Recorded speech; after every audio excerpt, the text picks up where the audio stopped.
We best get into our team selection for the trip down to Fulham. And, I'll make the bold shout of saying that Alisson's going to be between the sticks. Connor, I'll come to you. You can lead us on the defence. Yeah, without doubt, Alisson for me. Trent obviously played his minutes against Midtjylland. That is definitely within a view to get him back into form. He'll be in. Robertson Young's got no Simicast, took a knock. Centre of defence, Joel Matip's going to play, and Fabinho has been absolutely outstanding. And I don't see why Jurgen Klopp isn't going to want to get every 3 points he can in this Premier League. Just how good, David, has Fabinho been? Because he looks as though he's actually a sort of a seasoned centre half, certainly with those goal line clearances that he's beginning to make somewhat of a trademark of. Yeah, absolutely incredible. I think, obviously Jurgen Klopp had a big decision to make over the summer in terms of not bringing in that extra centre half. There's quite a bit of pressure on him about that, really. And I think, although he's been terribly unlucky in terms of losing two of his main centre halves to injury, I still think there's been an element of him being proven right about one thing, which is that Fabinho is such a good option there. I think he's been absolutely remarkable. You just, at no point when you're watching him do you think that he's a midfielder doing a job there. And I think that's just testament to how good a footballer he is, how intelligent he is, and he's just got all the skills you need to be a top class centre half, and that's exactly what he's likely to be asked to be for Liverpool until probably the end of the season, even if they do bring in an extra body in January. So yeah, phenomenal, and yeah, I totally agree that he starts in that defence at the weekend. I'll stay with you then. Maybe this is where you earn your corn on your debut. Maybe the toughest selection issue in the midfield 3 or midfield 2 at Fulham. Yeah, centre of park I think is just, even though they're getting players back at the moment, I still think it's sort of a tough one for Klopp to go at, because I think obviously Henderson and Wijnaldum, probably the two. Wijnaldum gets his well-earned rest, doesn't he, in midweek? So you'd imagine he'd be in he's absolutely ridiculous, boundless energy that he's got. I'm sure he'll be straight back into the team. Henderson, obviously, you can't drop his captain. He's fantastic form at the moment.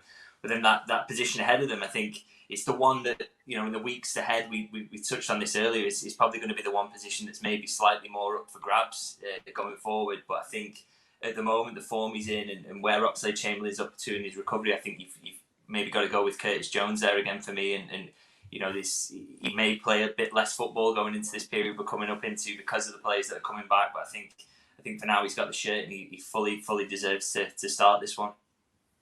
Sean, do you agree with that? What would your midfield be?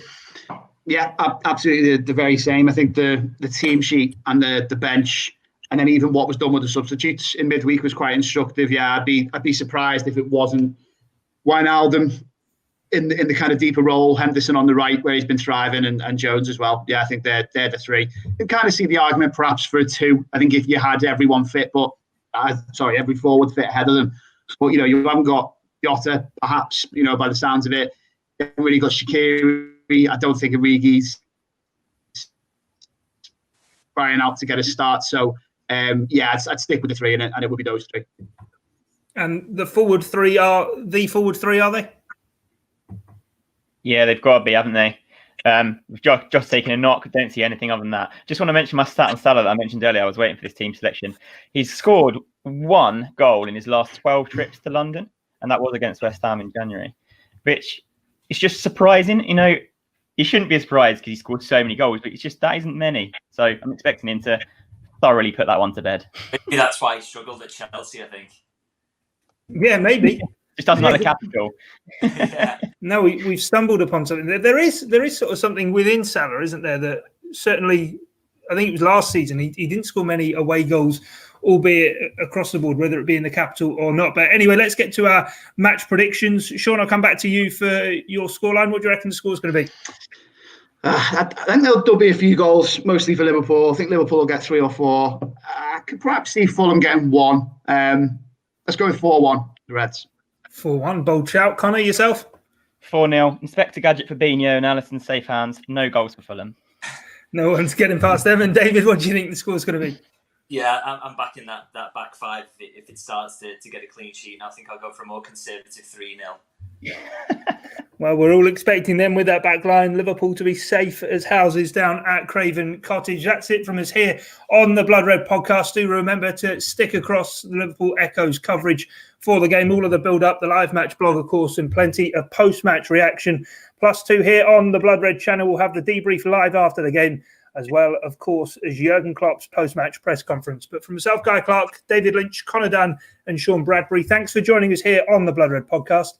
It's bye for now.